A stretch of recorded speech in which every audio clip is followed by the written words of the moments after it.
update ng bayan. Maasahan anumang panahon. Magandang oras po sa ating lahat. Narito ng pinakuling update sa magiging lagay ng ating panahon sa araw na ito at sa mga susunod na araw. Sa kasalukuyan, tatlong weather systems pa rin ang patuloy na nakakaapekto ngayon sa ating bansa.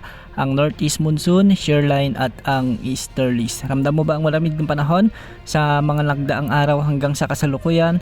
Dulot ito ng may iral na amihan o Northeast Monsoon at magdadala ito ng maulap na kalangitan na may mga kasamang pag-ulan sa malaking bahagi ng Cordillera Administrative Region, Cagayan Valley, sa may Aurora, Quezon Province, Marinduque, Oriental Mindoro at Camarines Norte. Pinag-iingat natin ang mga kababayan natin sa mga nabanggit na lugar na maging alerto dahil posible ang banta ng mga biglang pagbaha o pagguho ng lupa, lalo na kung may mga umiiral na katamtaman at minsan ay malalakas na pag-ulan. Samantala, shearline naman o yung banggaan ng malamig na hangin at ng mainit na hangin ang magdadala ng maulap na kalangitan na may mga kalat-kalat na pagulan at isolated thunderstorms sa Western Visayas, nalalabing bahagi ng Bicol Region, Northern Samar, Samar Province, Eastern Samar, sa may Biliran at Romblon. Posible rin ang banta ng mga biglang pagbaha at pagguho ng lupa kung may mga umiiral na katamtaman at minsan ay malalakas na pag-ulan. Samantala, Easterlies naman ang magdadala ng maulap na papawirin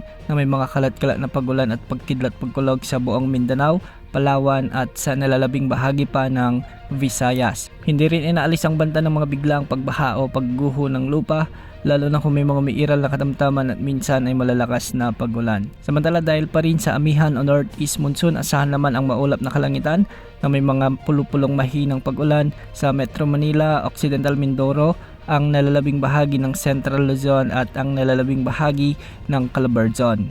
Sa Ilocos Region, asahan naman ang bahagyang maulap hanggang sa maulap na kalangitan na may mga isolated light rains. Dulot pa rin ito ng umiiral na malamig na Northeast Monsoon o hanging amihan. Samantala, matataas na pag-alon naman ang inaasahan ngayon sa malaking bahagi ng Luzon o sa mga karagatang sakop ng Northern Luzon at Eastern section ng Central Luzon, Southern Luzon at Visayas. Dulot ito ng pinagsamang epekto ng shearline at ng amihan, posibleng umabot hanggang 5.5 meters. Sa nalalabing baybayin ng Luzon at Visayas, posible ang mga pag-alon hanggang 4 meters. Sa Mindanao, posible ang mga pag-alon hanggang 2.5 meters. Bukas asahan pa rin ang patuloy na pag-iral ng malakas na amihan, kaya ihanda pa rin ang mga panlaban sa lamig, lalo na sa mga taga-mainland Luzon at lalo na sa mga lugar na matataas ang altitude.